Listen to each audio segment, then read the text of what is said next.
Cheese കയറ്റുമതിയുടെ മറവിൽ വൻ മയക്കുമരുന്ന് കടത്തു ശ്രമം സൗദിയിൽ പൊളിഞ്ഞു. അൽ ഹദീദ അതിർത്തി ചെക്ക് പോസ്റ്റിലൂടെ രാജ്യത്തേക്ക് കടത്താൻ ശ്രമിച്ച 46,968 ആംഫെറ്റമിൻ ഗുളികകൾ സക്കാത്ത് നികുതി കസ്റ്റംസ് അതോറിറ്റിയാണ് പിടികൂടിയത്.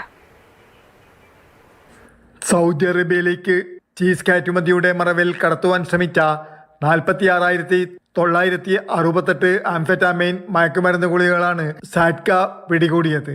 അൽ ഹദീദ അതിർത്തി ചെക്ക് പോസ്റ്റിലൂടെ രാജ്യത്തേക്ക് പ്രവേശിച്ച ട്രക്കിന്റെ പരിശോധനയ്ക്കിടെയാണ് വൻ മയക്കുമരുന്ന് ശേഖരം കണ്ടെത്തിയത്.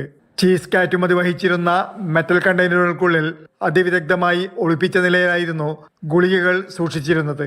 പിടിച്ചെടുക്കലിന് പിന്നാലെ ജനറൽ ഡയറക്ടറേറ്റ് ഓഫ് നാർക്കോട്ടിക് കൺട്രോളുമായി സഹകരിച്ച് ചരക്ക് സ്വീകരിക്കുന്ന വ്യക്തിയെ കണ്ടെത്തുന്നതിനുള്ള നടപടികൾ സാറ്റ്ക ആരംഭിക്കുകയും കസ്റ്റംസ് നടപടിക്രമങ്ങൾ പൂർത്തിയാക്കിയ ശേഷം ചരക്ക് വാങ്ങുവാനെത്തിയ ഒരാളെ സുരക്ഷാ ഉദ്യോഗസ്ഥർ അറസ്റ്റ് ചെയ്യുകയുമായിരുന്നു.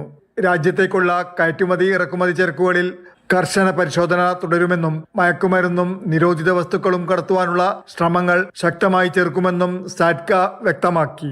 രാജ്യത്തെ മയക്കുമരുന്ന് ഭീഷണിയിൽ നിന്നും സംരക്ഷിക്കുകയും സുരക്ഷ ഉറപ്പാക്കുകയും ചെയ്യുന്നതിന്റെ ഭാഗമായാണ് ഇത്തരം നടപടികളെന്ന് അധികൃതർ കൂട്ടിച്ചേർത്തു. നിരോധിത വസ്തുക്കളുടെ കള്ളക്കടത്തുമായി ബന്ധപ്പെട്ട വിവരങ്ങൾ സുരക്ഷാ ഏജൻസികൾക്ക് കൈമാറുവാൻ പൊതുജനങ്ങളോട് സാറ്റ്ക അഭ്യർത്ഥിച്ചിട്ടുണ്ട്. Jafar Ali Palakkode, Mathrubhumi news, Riyadh.